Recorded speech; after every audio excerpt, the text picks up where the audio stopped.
Nuestra charla principal se sube todos los días a nuestro canal de YouTube. Búscanos como Diana Verónica y Tony, la entrevista. También puedes volver a escucharla en Spotify como Diana Verónica y Tony. Te invitamos a seguirnos, regálanos un me gusta, compártela con tus amigos y activa las notificaciones. Este día en el Corre-Corre de la Mañana le damos la bienvenida a... Bueno, nos agrada muchísimo poder conversar con el doctor Mario Iraeta. Él es el representante auxiliar del Fondo de Población de las Naciones Unidas en El Salvador. Y nos decía, es segunda oportunidad con nosotros, lo hicimos hace varios años, doctor, así que gracias por aceptar la invitación, bienvenido. Al contrario, gracias a ustedes, Diana Verónica, por la invitación. Siempre un gusto estar con ustedes y con su audiencia. Gracias, doctor. ¿Qué hace el Fondo de Población de Naciones Unidas? ¿A qué se dedica? Bueno, el Fondo de Población de las Naciones Unidas es justamente pues, una agencia del sistema de las Naciones Unidas que se dedica a temas específicos como cada una de las agencias se divide en los temas. El Fondo de Población mira temas de población que tienen que ver con aquellos aspectos demográficos, por ejemplo, todo lo que tiene que ver con mortalidad, con natalidad, que también tiene que ver con la salud reproductiva de las personas, tanto de hombres como de mujeres, y también ve temas de violencia contra las mujeres y de juventud, que son en realidad los aspectos importantes que dinamizan la demografía de un país. Los jóvenes, porque son la fuerza productiva, ¿verdad? Y la fuerza, y en este país por lo menos, la mayor cantidad de gente son los jóvenes hasta el momento. Las mujeres, porque son mayoría, digamos, en el planeta. También, y también en El Salvador. Exacto, y entonces es importante prestarle atención a esto y todas las dinámicas demográficas de envejecimiento. Por ejemplo, el censo ahorita estuvimos apoyándolo con el gobierno, con el Banco Central de Reserva, pero también trabajamos con el Ministerio de Educación, con el Ministerio de Salud, con el despacho de la primera dama, etcétera, etcétera. Entonces, el rol de las agencias de las Naciones Unidas es ayudar a que los gobiernos materialicen esa agenda de derechos humanos que plantea la Asamblea General de las Naciones Unidas y poder ayudarles a que todo esto se haga una realidad en sus territorios. Doctor, ¿cuál es la población actual mundial? 7.000 millones de 8.000 millones de personas. 8.000 millones de personas ya, ¿verdad? Exactamente, sí. Ok, sí. Y ese dato pues es uno de los datos que vale la pena tener en cuenta para saber cómo nos estamos moviendo. Y recientemente este Fondo de Población de Naciones Unidas ha hecho este estudio de la iniciativa, bueno, es una iniciativa que se llama Llegar a Cero Embarazos en Niñas y Adolescentes. ¿Cuánto tiempo tiene ya esta iniciativa, doctor? Esta iniciativa ya tiene 3 años de estar. Estamos comenzando el tercer año, más bien dicho. Ajá. Y la verdad es que es un llamado nacional a unirnos todos para prevenir el embarazo en niñas y adolescentes, porque es un tema que allá por 2015 nos preocupó ver la alta cifra de embarazos en niñas y adolescentes y empezamos a trabajar algunos temas como los mapas de embarazos en niñas y adolescentes, que vamos a hablar más adelante, y otros estudios también, y empezamos a hacer algunas actividades junto con el gobierno. Pero en el camino fuimos dándonos cuenta de que no era suficiente que una agencia internacional y el gobierno trabajaran en este tema, que se necesitaba que la sociedad se uniera.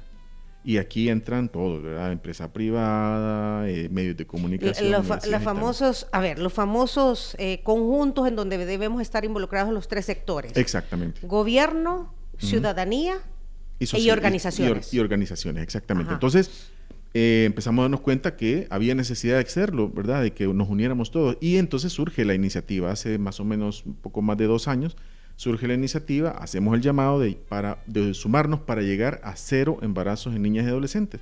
Y ahí empezó todo, digamos, este movimiento que reúne organizaciones de sociedad civil, empresas, medios de comunicación, iglesias, entidades de gobierno, sectores etcétera. vivos, ¿no? Todos los sectores vivos. Exactamente. Doctor, recientemente han hecho un estudio, ustedes, ¿verdad? Pero antes quisiera saber cómo se desarrolla la iniciativa Llegar a Cero. La iniciativa Llegar a Cero tiene, como le dije, es un llamado nacional y nosotros lo describimos como una fiesta de traje. Allá todos sabemos cuando aquí en El Salvador decimos vamos a tener una fiesta de traje, vamos a hacer la fiesta, pero todos vamos a llevar algo a la fiesta para que nos divirtamos todo el mundo. Llegar a Cero también es lo mismo. Todos vamos a aportar algo, independientemente de quiénes seamos. Soy un papá, soy una mamá, soy un profesor o profesora, soy un doctor, una enfermera, un ingeniero. Todos tenemos que hacer algo para prevenir el embarazo en niñas y adolescentes. Soy un medio de comunicación. Soy un medio de comunicación, exactamente, importantísimo. Entonces todos tenemos que hacer algo que podemos hacer para prevenir el embarazo adolescente. Entonces hacemos eso. Y dividimos la iniciativa en 4 grandes áreas. Primero es la generación de evidencias. Eso es fundamental, porque nosotros no podemos planear un camino, en este caso una gran aspiración de llegar a 0 embarazos, si no tenemos datos y si no tenemos evidencias, qué es lo que funciona, qué es lo que no funciona, ¿verdad? Y hacia dónde vamos. Entonces, la famosa data. La famosa data, exactamente. Saber dónde estamos parados primero, ¿verdad? Así es, dónde estamos parados y cómo funcionan las dinámicas también, porque a veces, nosotros ya, en el Fondo de Población, quienes hacemos el mapa ya tenemos cierta edad, pero quienes viven esta realidad son los adolescentes, entonces hay que entender, la realidad de los adolescentes hace 10 años no es la misma de los adolescentes ahora. Ni es la misma que nosotros tuvimos, Ni doctor. es la que nosotros tuvimos, exactamente. Entonces hay que entenderlo a través del estudio, a través del análisis y a través de la evidencia. Y ahí plantear soluciones. Entonces el primer gran componente es generar evidencias. El otro gran componente es apoyar todas las iniciativas que el Estado tiene para reducir el embarazo adolescente. Ahí entra todo lo que tiene que ver con servicios de salud, con la parte educativa en las escuelas, con todos los programas que también promueven deporte, promueven autoestima, etcétera, etcétera, que el Estado desarrolla. Hay muchas instituciones en el Estado que están desarrollando este tema, pero también es necesario apoyar que los funcionarios que desarrollan estos programas tengan determinados conocimientos para poder hacerlo de manera adecuada. Para que en realidad impacte. Exactamente. Como la dirección de integración hoy con todos estos programas que usted ha mencionado, por ejemplo. Exactamente. Entonces yo le voy a poner un ejemplo. En una unidad de salud, digamos que un cipote o una cipota estaba pensando que quería prevenir un embarazo adolescente y se acerca al establecimiento de salud. Y cuando llega a pedir medios para un mecanismo, información, exactamente. Mire, no quiero salir embarazada, ¿cómo hago? Así es. Y entonces el funcionario de salud que no está formado le puede decir: niña, ¿y vos qué andás pensando en esas cosas? Anda a estudiar mejor, ¿verdad? La típica frase, es tan chiquita y andas pensando en eso. Exactamente. Entonces, siempre les digo, ¿cuál es el resultado que vamos a tener? Que esa cipota nunca se va a volver a acercar por un establecimiento de salud porque la avergonzamos y se fue. Mientras que si hacemos un correcto abordaje, preparando a los profesionales, ellos posiblemente puedan prevenir un embarazo adolescente, puedan prevenir una infección de transmisión sexual, etcétera. Entonces, el segundo componente es que los sistemas o los servicios de atención para adolescentes funcionen y funcionen bien. Ese es el otro componente de la iniciativa. El tercero es un modelo territorial para prevenir los embarazos en niñas y adolescentes. Es decir, que esta cuestión no solo se quede en los compromisos que hacemos a nivel de autoridades de sociedad civil o del gobierno. El famoso firma del documento. Exactamente, todos los convenios y todo ese rollo. La foto. Exacto, sino que esto baje al territorio. Es decir, acción en la comunidad, ahí donde se está desarrollando el tema, ahí es donde tenemos que llegar. ¿Por qué? Porque ahí es donde están las familias, no están en los despachos, están en las comunidades. Territorio. ¿Verdad? Exactamente. Entonces, ir al territorio. ¿Qué es lo que hacemos en territorio? Yo les digo que esto es muy simple, que todos hagamos lo que tenemos que hacer en el mismo momento y en el mismo lugar. Eso es lo que hemos visto que funciona. Si la unidad de salud está en sintonía, la escuela está en sintonía, la alcaldía también, la fiscalía, la policía, todo el mundo está en sintonía de este tema y la comunidad, por supuesto, también, los embarazos se reducen y tenemos datos al respecto de ese tema. Mire, no ha mencionado a los padres de familia. Padres de familia son fundamentales, tienes razón, los padres de familia son fundamentales. Es que son los que en realidad forman a los niños. Exactamente. Fíjese que una de las cosas que los jóvenes nos dicen es que los padres de familia, los papá y mamá, son fundamentales para ellos, ¿verdad? Pero otra cosa que vemos también es que cuando les preguntamos si tienen confianza, muy pocos dicen que tienen confianza en su papá y su mamá. Entonces, y este es un tema que los padres y las madres deben desarrollar con sus hijos y sus hijas. Siempre les digo yo que esta confianza se desarrolla desde chiquitines y cuando llegan a la adolescencia ya es un tiempo de cosecha. Por ejemplo, ya a la hora de un hijo tiene 17 años, ya no puedo decir: hijo, mira, no hemos platicado durante todo este tiempo y ahora yo quiero ser tu mejor amiga o tu mejor amigo. Ya no va a funcionar, eso empieza desde pequeñito. Entonces, enseñar a un papá o una mamá es muy importante para que pueda tener comunicación con su hijo o con su hija, inclusive en esos temas tan delicados. Voy a hacer un paréntesis, doctor, porque el tema de los padres de familia, el otro día conversábamos aquí con un educador y decía, hay que educar a los padres sobre la responsabilidad que significa tener un hijo. Así es, exacto. ¿Verdad? Porque eso es parte de lo que está fallando en nuestra sociedad actual. Así es, exactamente. Los papás a veces no tienen suficiente información para poder, porque también yo les decía a un medio de comunicación, no tienen suficiente información porque tampoco la recibieron, ¿verdad? Pero ahora hay mucha información disponible también. Probablemente nuestros papás no tenían un internet con sitios web adecuados para poder tener información sobre cómo orientar a sus hijos. Ahora nosotros tenemos esa ventaja. Podemos tener información sobre qué cosas podemos hablar con nuestros hijos y de qué manera es científicamente lo viable, ¿verdad? O lo correcto. Y en el sistema público de educación, por ejemplo, ¿hay información al respecto? ¿Hay formación para los padres de familia? Bueno, el sistema público de salud tiene sus escuelas de padres que son un instrumento. Exactamente, Ajá. sí, perdón, de educación, que son un instrumento muy importante porque es una fuente de confianza del padre y madre de familia que la información que está recibiendo es buena. Volvemos al componente de que el funcionario debe estar preparado. ¿Por qué? Porque el profesor o la profesora debe estar preparado para dar información adecuada a papás, mamás en las escuelas de padres y a los estudiantes en las aulas, ¿verdad? Si no, lo que tenemos es un papá y mamá hablándole a los chicos de cosas que no conocen. Sí, porque ¿verdad? hay que manejar el mismo idioma y conocer, y tratar las mismas circunstancias, doctor, porque son una realidad. Así es, exactamente. Y yo he estado, por ejemplo, platicando con docentes que les digo, mire, usted puede hablar de este tema con los chicos, y me dicen, no, porque yo no me hallo en la capacidad, siento que no tengo formación para esto. O en otros casos que me dicen, sí, yo le doy la información, pero la que ellos creen que es, ¿verdad? Y eso no necesariamente es la información correcta para un chico o para una chica, ¿verdad? Ok, en esa situación es la que estamos. Exactamente. Ajá. Exactamente. Hemos hecho como un mapa de cómo estamos actualmente. Así es. Y ya yendo a los resultados de este análisis, doctor, ¿cómo está en general la situación del embarazo en niñas y adolescentes en el país? Mire, hemos tenido una buena noticia, porque desde hace algunos años nosotros vemos que los embarazos en niñas y adolescentes cada vez van disminuyendo más. Cuando empezamos este ejercicio, allá con datos de 2015, nos dimos cuenta de que en el país se generaban anualmente casi 25,000 embarazos anuales de niñas y adolescentes. Eso significaba que eran 68 embarazos en niñas y adolescentes al día. Luego fuimos viendo que los números iban bajando, nace la iniciativa de llegar a cero, porque nosotros dijimos, bueno, está bien, están disminuyendo, pero no podemos conformarnos con que estén disminuyendo. Tenemos que ver de qué forma llegamos a lo más bajo posible. ¿Por qué? Porque el embarazo adolescente supone que una niña trunque, en la gran mayoría de los casos, trunque sus sueños o trunque sus posibilidades de desarrollo personal. ¿Qué pasa en 2024? Que es el último dato que tenemos, que hemos bajado a 7,900 embarazos en niñas y adolescentes. Es decir, de 25,000 hemos pasado a 7,900. Eso quiere decir que ahora estamos teniendo anualmente 17,000 embarazos menos en el año de lo que teníamos en el 2015. Eso es muy importante. En 9 años hemos bajado. Exacto, Ajá. hemos bajado a 1/3 de lo que se producía antes. Esto es importantísimo, lo que se ha conseguido en el país. Hemos pasado de tener 68 embarazos en niñas y adolescentes al día a 21. Sin embargo, nadie está satisfecho con decir cada día 21 niñas y adolescentes están saliendo embarazadas. Cuando hablamos de niñas y adolescentes, estamos hablando de qué edades. De entre los abajo de 19 años. La Organización Mundial de la Salud cataloga el embarazo adolescente entre los 15 y los 19 años.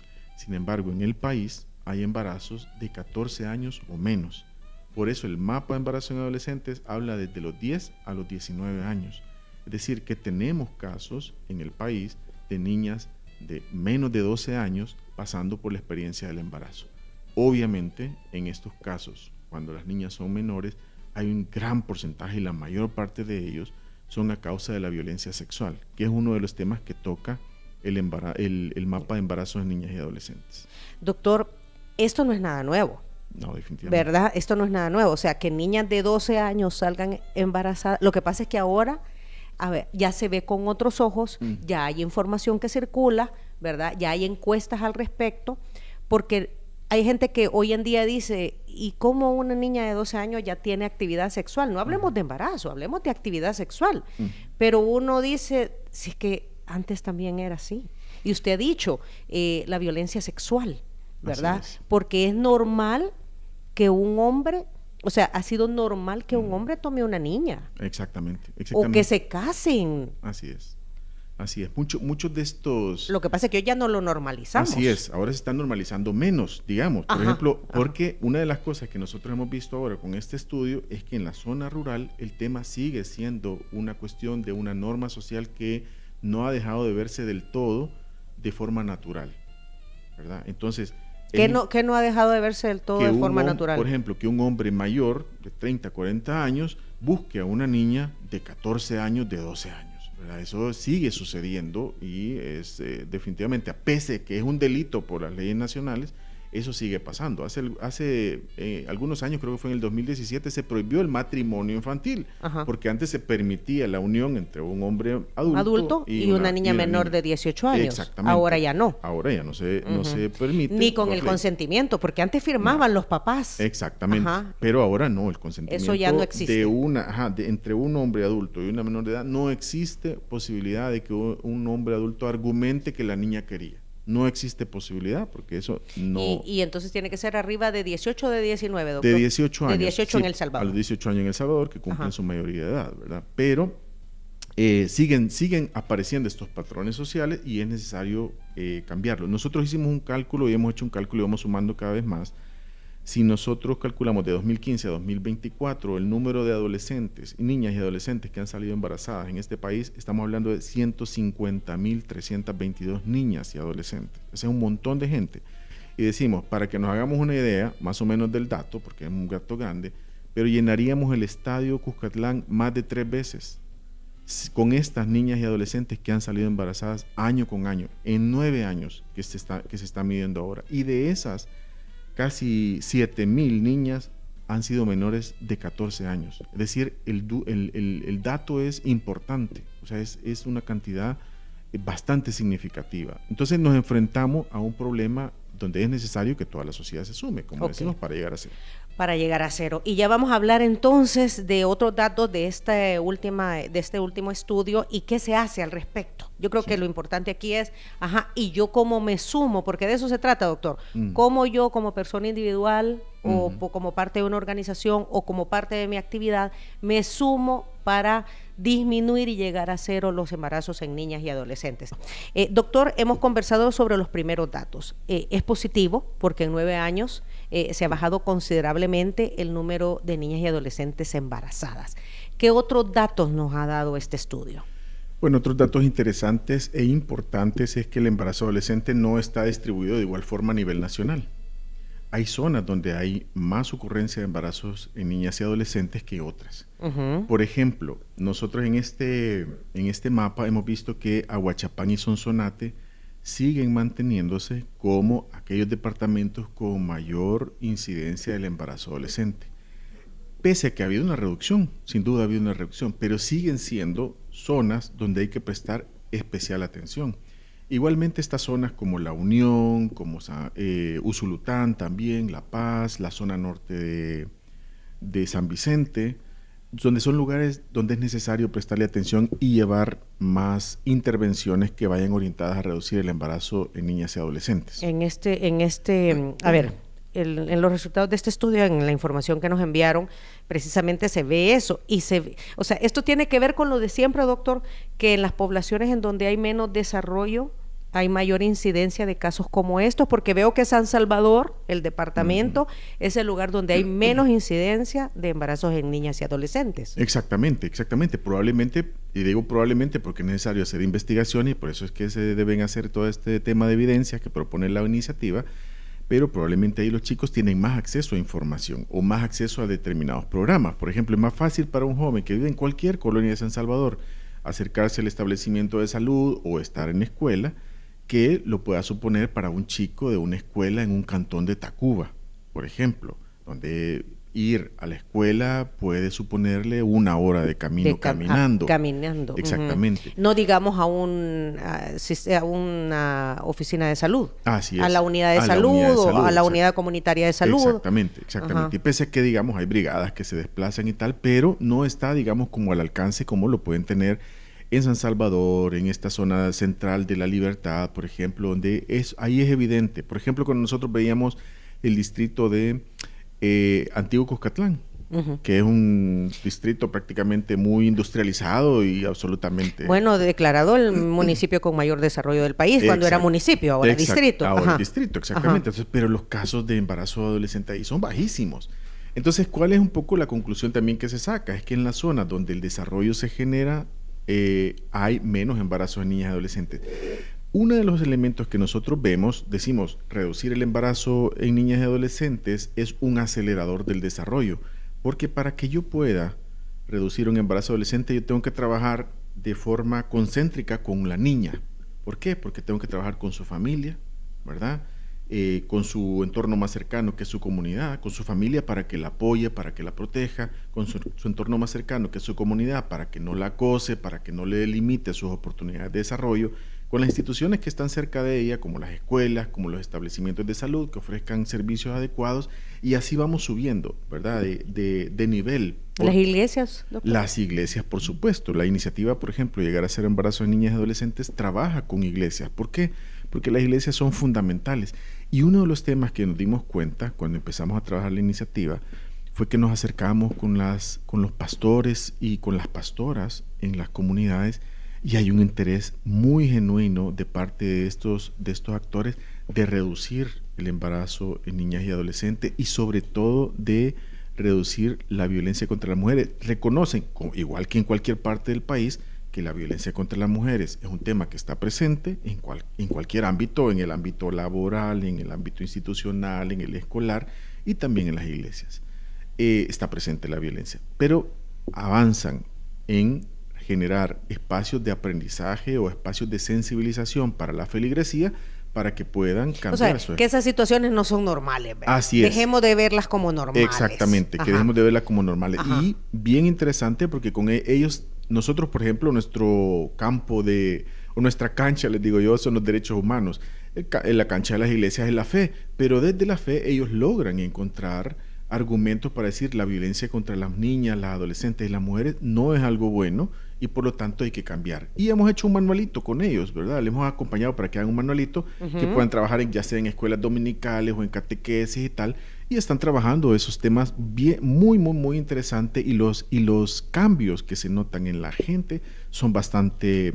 que animan mucho, digamos, a decir que se puede cambiar la cosa. ¿Qué dicen las niñas? ¿Han entrevistado ustedes a las niñas y adolescentes que quedan embarazadas? Hemos entrevistado, tenemos casos de éxito, y nosotros les preguntamos a los chicos y a las chicas, porque no solo le preguntamos a las chicas, porque también aquí hay que... no, pues sí, para que una niña salga embarazada es porque hubo un niño de por medio. Exactamente. Un niño joven o un adolescente, exacto. Sí, exactamente. Entonces, les preguntamos, miren, ¿y por qué creen ustedes que sucede el embarazo adolescente? Entonces nos decían un montón de temas, pero entre esos decían una falta de comunicación entre padres e hijos. Ese primero, uno de los que sacaban. Otro tema es la falta de confianza que existe también, de ellas, ya sea en la familia o hacia las instituciones o hacia los espacios en donde tienen oportunidad de obtener información y les da pena, digamos, ¿verdad?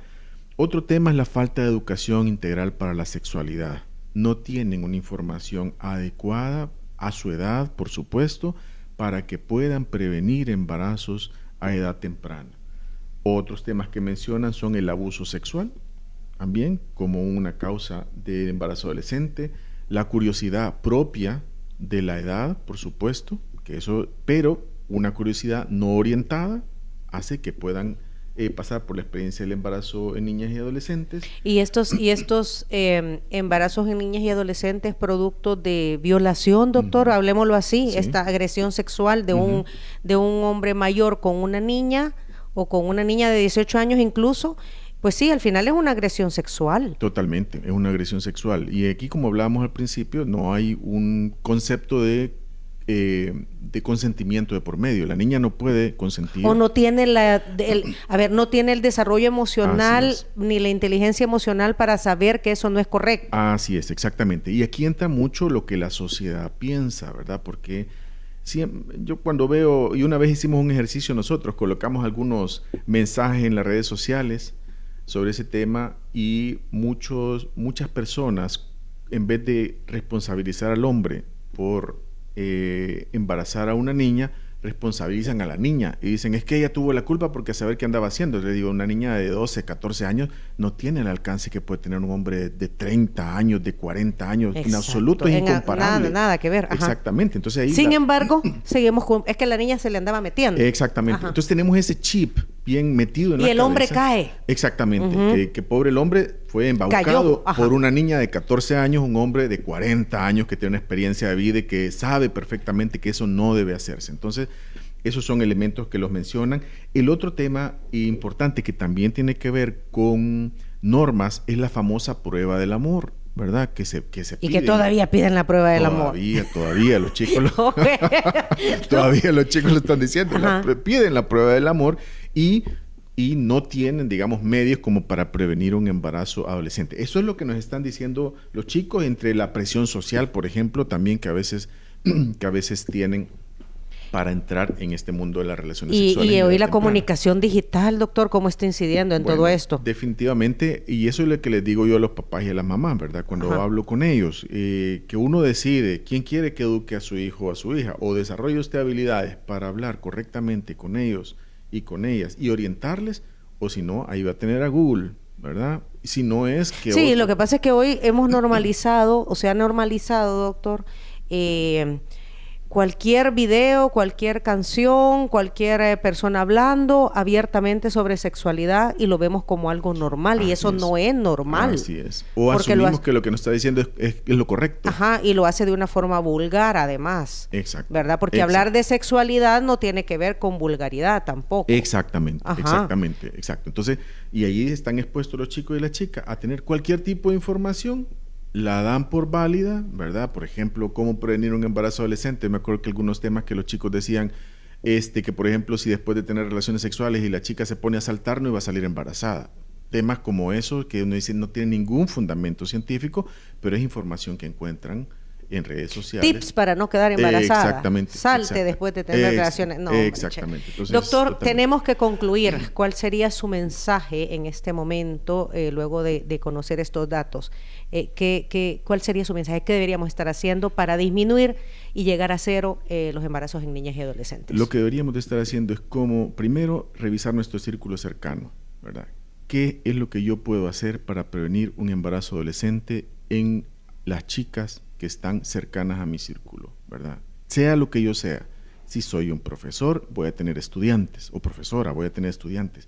Si soy un enfermero, una enfermera, un doctor, voy a tener un montón de pacientes y puedo hacer algo para ello. Si soy papá o mamá, o si soy un vecino o una vecina, pues no debo acosar a las niñas. Si soy un hombre, sobre todo los hombres tenemos un rol muy importante aquí. De nosotros depende eliminar la violencia contra las mujeres, porque la violencia hacia las mujeres no viene de las mujeres, viene de los hombres. Si nosotros cambiamos la forma de manejarnos en la vida respecto a las mujeres y respetamos su integridad, entonces esta cosa seguro que cambia. Entonces, ¿qué es lo que tenemos que hacer? Es identificar qué es lo que yo puedo, con qué puedo contribuir, así como dijimos al principio, esta fiesta de traje de llegar a cero embarazo de niñas y adolescentes. ¿Qué voy a traer yo?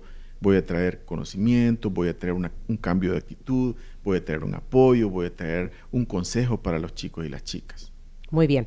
¿A dónde vemos resultados del estudio? ¿A dónde tenemos más información? Pueden buscarlo en la página web del Fondo de Población de las Naciones Unidas. Métanse ahí. También están las redes sociales en Instagram, en Twitter, en Facebook. Pueden meterse y encontrarán el link para poder descargar el estudio, y hay varios videitos también que lo están explicando de manera sencilla para que la gente pueda tomar nota. Sí, exactamente. Actúe, ¿verdad? Actúe al respecto. Doctor Mario Iraeta, muchísimas gracias por habernos acompañado. A usted, Diana Verónica, muy placentero haber estado conversando con usted y con su audiencia. Le invitamos a escuchar lo siguiente.